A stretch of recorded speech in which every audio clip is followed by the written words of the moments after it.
Philadelphia above the threat of Hamas? What is that? Well, I think you have an answer of sorts.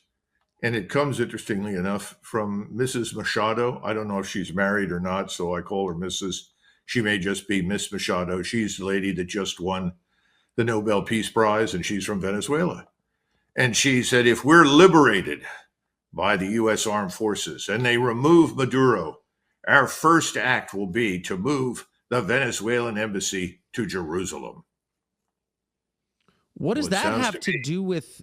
I'm completely confused. Like, what? Well, you can't be that confused. I think she's hit on something very important. She's figured out where the power lies, and she's playing to the audience that makes the decisions.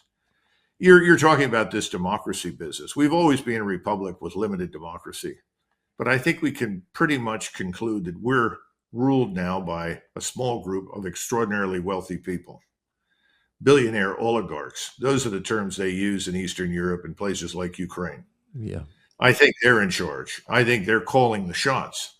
And I think there are interests in the oil resources, oil and gas primarily, although let's face it, they've got gold mines and emerald mines as well, and other things. I'm told they have a lot of lithium.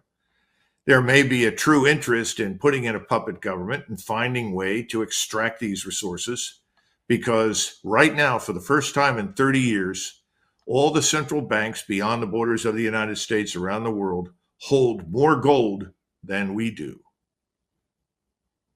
That's a very important thing to understand. So how do you begin to reverse this process of managed decline, which is really what we've been on now for the last 25 years? Well, oil is part of it. Oil is gold.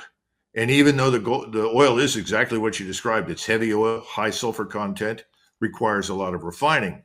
But still, we have the best oil engineers in the world, especially for deep drilling.